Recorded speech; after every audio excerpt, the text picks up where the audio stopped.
고속도로를 신나게 달리고 있는 블랙박스 차량인데요. 어이고, 이거는 지금 이제 휴게소에서 저런 경우 많습니다. 저렇게 휴게소에서 갑자기 이렇게 차선 변경하면서 들어오는 차량이 있는데 충분히 제가 볼 때는 조금 인지를 할 수 있지 않았을까. 예, 흔히 말하는 그 전방주시 의무 있잖아요. 그걸 좀 안 지킨 사례가 아닐까 싶기도 한데요. 이제 MC님 뭐 직접 상담하셔도 될 것 같아요. 예. 아유, 제가 신나게 달리고 있습니다라고 표현을 했는데 정말 끝까지 신나게 달리다가 결국 저런 참사를 일으킨 게 아닌가 좀 안타까운 사연입니다. 자, 두 분 어떻게 보셨는지 의견이 어떠신지 한번 들어볼게요. 하나, 둘, 셋. 예, 임주혜 변호사님 블랙박스 측 80, 상대방 측 20% 과실이 있다라고 하셨고요. 그 다음에 류현정 변호사님은 블랙박스 측 20, 상대방 측 20. 야, 역시 의견이 두 분 같으시네요. 저도 좀 비슷한 의견이었거든요.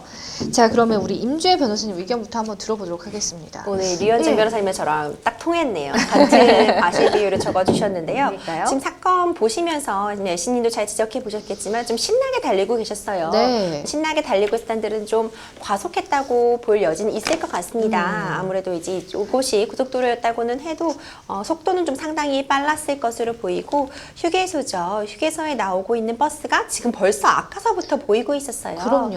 영상 다시 한번 보시면 지금 전방에서 그 휴게소에서 진입하고 있는 버스가 보이는 시점이 뭐 지금 한참 전부터 인지가 되어 있던 상황이었거든요. 네. 다만 아쉬운 점은 블랙박스를 보면 아시겠지만 지금 버스가 깜빡이를 켜고 들어오지는 않은 걸로 확인이 됩니다. 다시 보시면 지금 깜빡이가 켜 있지가 않죠. 네. 그리고 이제 버스는 아무래도 좀 천천히 들어오고 있는 저속으로 들어오고 있는 거고 이제 우리의 블랙박스 차량은 좀 굉장히 좀 빠른 속도로 진행을 하고 있었던 점이 좀 서로 좀 아쉬움이 남는 그런 상황인 것 같습니다. 그러니까요. 보시면 굉장히 빠른 속도로 좀 주행을 하는 걸로 보여요. 예. 앞차와 거리가 줄어드는 걸 보면 다른 차량보다는 빠른 속도였고 문제는 이제 이 버스가 깜빡이도 켜지 않았고 또 버스는 안타깝게도 좀 저속으로 주행을 하고 있었던 상황이거든요.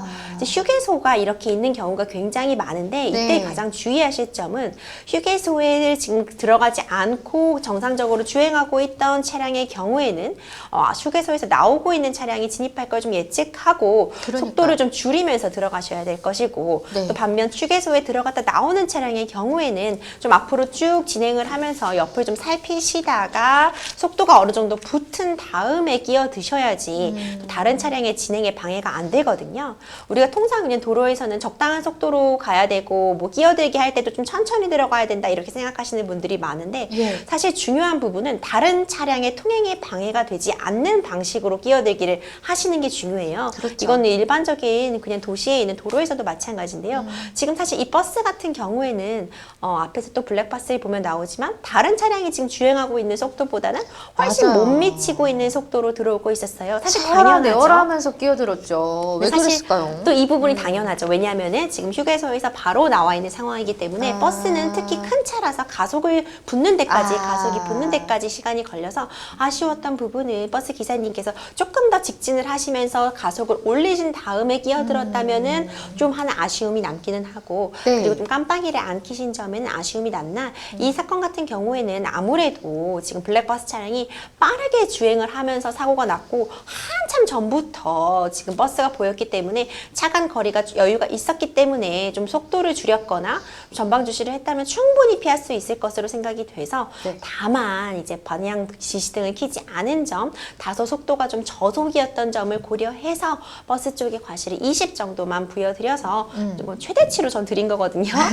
그렇기 때문에 네. 블랙박스 과실을 80, 상대 측 20 정도로 보는 게 적절하지 않을까 이렇게 판단해 봤습니다. 아니, 저 왼쪽에 잘 가고 있던 SUV 차량 도대체 무슨 그렇죠. 저 차량이 봉변인가요? 봉변인 거죠. 이런 경우가 정말 봉변인 상황입니다. 맞습니다. 자, 우리 류현정 변호사님 과실 비율 같다고 책정해 주셨는데 의견은 또 어떠신지요? 네, 뭐 저도 임주혜 변호사님 말씀 주신 그 의견과 크게 다르진 않는데요. 일단 이 사고는 휴게소에서 나온 차량이 본선에 합류하다가 뒤에서 빠르게 전진하는 차량과 부딪히면서 발생한 사고이고요. 이 영상의 말미를 보시면 지금 그 블랙박스 차량의 그 좌편에서 운행을 하고 있던 그 저 검정색 차량 역시 부딪히면서 네. 2차 추돌 사고까지 연이어서 발생한 사고로 보입니다. 우선 본선에 합류하려던 차량은 좌측 방향 지시 등을 켜지 않은 과실이 물론 있습니다. 하지만 그러한 점을 감안하더라도 블랙박스 차량이 지나치게 고속으로 주행을 하고 있었던 점과 추돌 사고가 있기 훨씬 전부터 지금 그 본선에 합류하려던 상대 차량을 볼 수 있었잖아요. 예. 그래서 과실 비율을 이제 블랙박스 차량 80으로 좀 높게 책정하였습니다.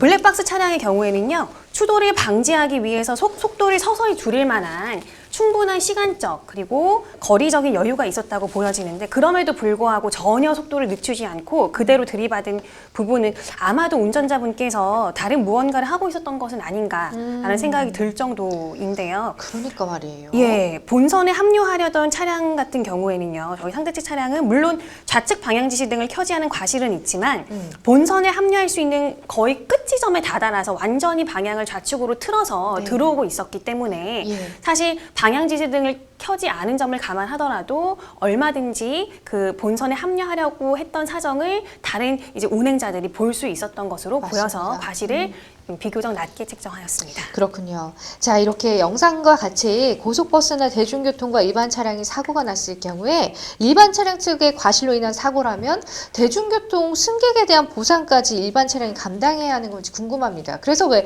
버스랑 그렇게 싸우거나 자존심 싸움하지 말라는 얘기 많이 하거든요. 임 변호사님. 네, 맞아요. 버스는 피하라 이런 얘기 네. 하시는데 사실 왜 그렇게 얘기가 나오는 이유는 어떻게 보면 버스가 훨씬 큰 차기 때문에 상대적으로 승용차와 충돌을 했을 때 이 승용차의 피해가 더 큰 경우도 있을 것이고 그리고 또 버스에는 아무래도 피해자가 될 수 있는 그런 승객들이 많이 타고 있기 때문에 이런 얘기가 좀 나오는 것 같은데요. 도로 운전은 항상 주의하셔야 되는 것 같아요. 예. 이런 경우에 버스에 승객이 많이 있다면 승용차 차주의 보험만으로 뭔가 커버가 안 된다거나 아니면 뭐 보험을 가입하고 있지 않다거나 하면은 정말 승객들의 피해가 커지기 때문에 우리나라의 경우에는 버스에 공제조합이라는 게 마련이 되어 있어서 버스는 공제조합에 가입이 되게 되어 있거든요. 그렇기 때문에 승객들의 경우에는 버스 공제조합으로부터도 피해 보상을 받으실 수 있고 또 승용차의 보험으로도 커버가 되기 때문에 이제 양쪽 다 보상을 받을 수 있어서 그런 점은 좀 걱정 안 하셔도 될 것 같습니다.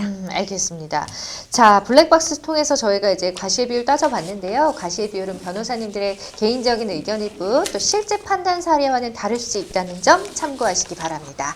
여러분은 지금 생방송 법률 상담과 함께하고 계십니다.